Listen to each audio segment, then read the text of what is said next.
Today I'm going to explain an American science fiction mystery series called Under the Dome. Spoilers ahead. The premise of the story is set around a suburban town named Chester's Mill. At first glance, it looks like any normal place, but what happens next is going to shock this quiet small town. In the opening scene, we are introduced to a non-local named Barbie. He is in the woods burying the dead body of a man. Barbie's injured forehead suggests he got into a fight with the dead man, but the cause of the murder is unknown. In the afternoon, Barbie is heading away from the town when he comes across the sheriff's car. It makes him nervous, which further diverts his attention from the road. When he finally loses the policeman, some cows block his way. Barbie swerves the car and lands on a field with cows. His vehicle takes a spin, but he comes out uninjured. A few seconds pass before the town is hit by an earthquake. The people freeze in shock as the ground shakes violently. Then, all of a sudden, something drops from the sky in front of Barbie and everything goes silent. A cow falls to the ground after being sliced in half by whatever substance fell from the sky. Barbie investigates to discover it is an invisible wall. It was so sharp that it even cut the houses that it touched. A teenager named Joe comes to Barbie to see if he is alright. He is also just as surprised about the strange invisible wall. Following that, the sheriff and Deputy Linda are informed that the power supply to the entire town has been cut off. The phone lines are dead and the internet doesn't work either. It is as if all satellite connections have been lost at the same time. Then, an airplane flying over the town crashes into the invisible barrier, confirming it is actually a dome and not just a wall. The following explosion causes people to panic. On the radio station, a DJ named Phil and his assistant Dodie are trying to establish a connection outside. They are confused because they are only the ones on air right now. Phil looks at the brighter side because this would mean their rating will go up. A fire truck comes from the other side of the dome, but Barbie stops it before it crashes. The police arrive and investigate the wall, but its existence is beyond their understanding. The town's councilman Big Jim also arrives at the same time but is as confused as the others. The group is informed that every road leading to the town is closed, which is causing several accidents. To stop such accidents further, they will have to issue an emergency announcement immediately. Somewhere else, two youngsters named Junior and Angie are enjoying a romantic morning together. Angie is also Joe's elder sister who works as a volunteer nurse. In the heat of the moment, Junior confesses that he is in love with Angie. His heart breaks when she says she doesn't feel the same. They get into an argument that ends when Angie spontaneously slaps him and storms off. A family of three, mothers Carolyn and Alice and their daughter Nori, are also visiting the town for work. They plan to leave as soon as possible, unaware of the dome covering the town. Another notable figure of Chester's Mill is an investigative reporter named Julia. One morning, she is called by a woman to report suspicious activity. The woman has seen 6 tanks of propane being supplied to the town's reserve this week. It is too much stock for fuel, which she thinks is being collected for an ulterior purpose. Julia promises to investigate the matter but doesn't think much of it. The councilman, Big Jim, goes to the radio station and announces the state of emergency to the people. Carolyn listens to it but thinks it is some kind of advertisement. Seconds before they are about to crash into the dome, a car from the other side does. The family is safe, but Nori goes into a seizure right then. When she is unconscious, she says something about a pink star. She is immediately rushed to the hospital, which is filled with survivors from the crashes happening around the town. Julia and Barbie are also at the hospital to see her husband. Julia finds out that her husband never works on Sundays and has been lying to her. Outside, Barbie meets Angie and talks to her over cigarettes. Junior sees them together and is filled with jealousy. Over time, his love for Angie has turned into an obsession, and seeing her with another man triggers something inside of him. By now, the borders of the town are being guarded by the military. Several scientists and experts are trying to find out what might have caused the strange phenomenon, but no one has the answers. A few hours later, Big Jim meets the sheriff and asks him about the propane. They vaguely talk about everything they have done to save the town. It is clear that they know something about the dome, but they refrain from talking about the matter. Barbie was supposed to be in the town for only a day and has no place to stay. At night, Junior approaches him and starts a conversation which eventually turns into a threat. Barbie is confused about what he did wrong, but the commotion is cut short when Julia interferes. Somewhere else, the teens are partying, ignoring the state of emergency. Joe meets a guy his age, and the two talk about the situation. Suddenly, he goes into a seizure and says something about the pink stars like Nori did earlier. His sister Angie is in her house when Junior barges in and kidnaps her. He brings her to his father's old fallout shelter and claims that he knows what is going on. It is then revealed that his father is Big Jim. He was always paranoid about their safety, which is why he built the shelter. In the meantime, Julia brings Barbie to her house and lets him stay the night. Everything goes well until he sees the picture of her husband and realizes it is the man he killed that morning.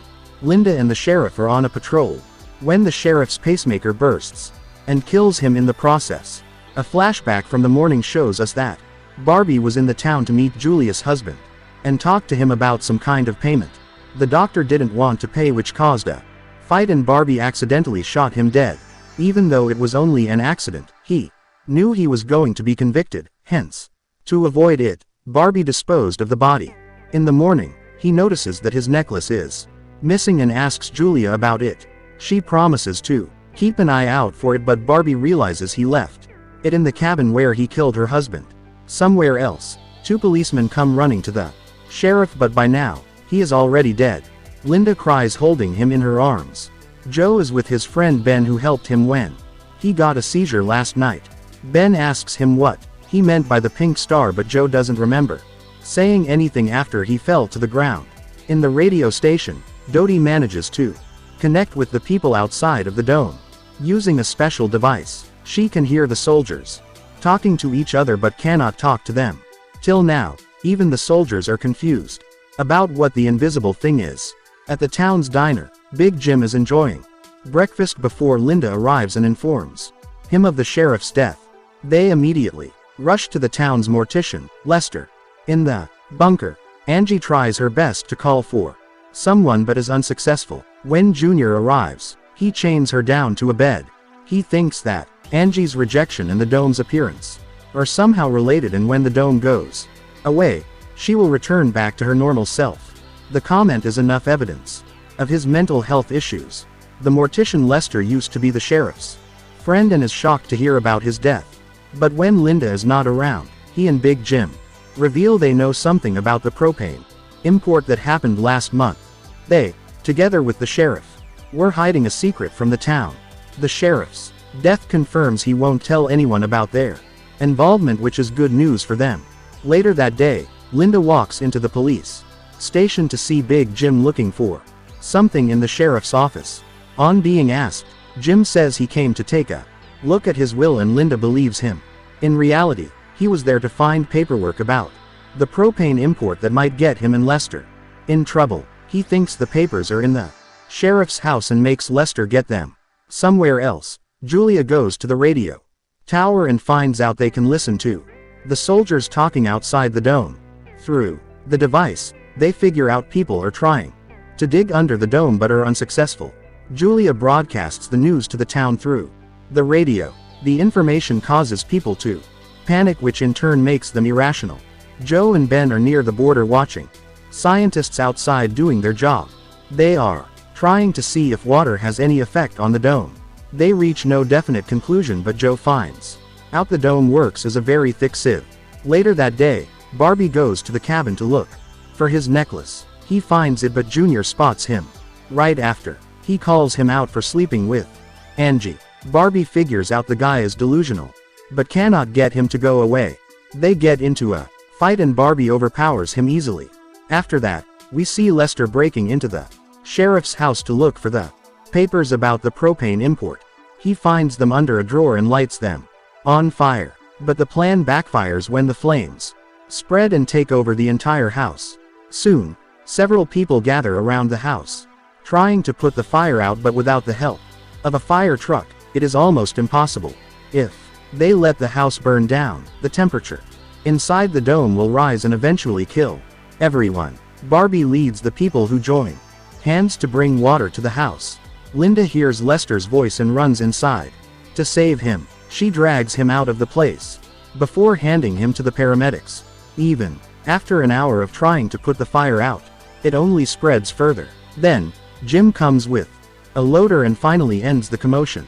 As the tired civilians gather up, one of the policemen named Paul loses his mind. He claims that they will never get out of this situation and is afraid they will start killing each other soon. He fires a shot in the air which bounces back from the dome and hits a fellow officer. He dies right after and Paul is arrested. When it gets dark, Joe and his friends go skating. He is approached by Nori who wants to recharge her phone. He brings her to his home which is one of the places that has a generator. Meanwhile, Linda brings Paul to the jail. While a crowd of people criticizes the police system and protests outside the station, Jim calms them down, asking them to help each other in the time of need. After being locked, Paul goes into cardiac arrest. Linda immediately runs to him, only to find out he is faking. He takes the chance to push her aside and run away after locking her in. In the bunker, Junior approaches Angie again. She has realized that she needs to manipulate him to let her free. Hence, she tells him about the closed tunnel they used to go to as kids. The dome might not work in the tunnel, which means they can go outside. Angie hopes he will free her now that she is helping him, but Junior wants to go to the tunnel alone. Jim goes to the police station and finds Linda locked up instead of Paul. He lets her out, and they discover Paul has left with a rifle and bullets. Linda immediately gets to looking for the criminal, knowing that he must be in the jungle where he frequently goes hunting. Meanwhile, Jim organizes a search party. Carolyn is at the diner worried for Nori. She has stayed the night at Joe's without telling her mothers. Jim arrives at the diner and asks people to join the search party for Paul. He also makes Barbie join them since he was a good leader when the house was on fire. They make it to the jungle, where Barbie shows his expertise and reveals he used to be in the military. Junior is on his way to the tunnel when Julia notices him. She asks him where he is going with the backpack, but he answers nervously, which makes her suspicious. She follows him behind and reaches the tunnel. Joe and Nori are having breakfast at Joe's house. He is nervous because he has never been alone with a girl prior to this. Nori, on the other hand, is confident and witty.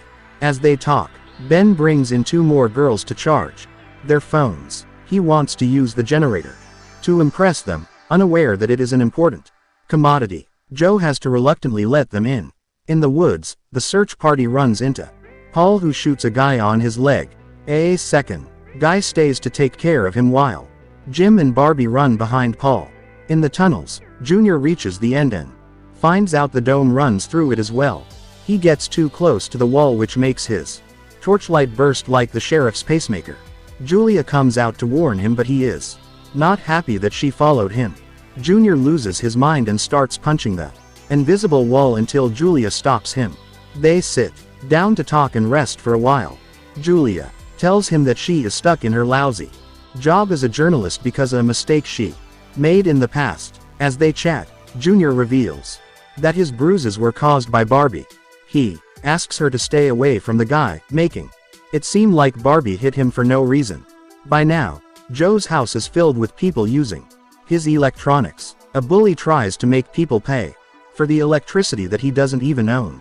When no one stands against him, Nori takes the matter into her hands. The conversation gets heated, but before anything happens, the lights go out.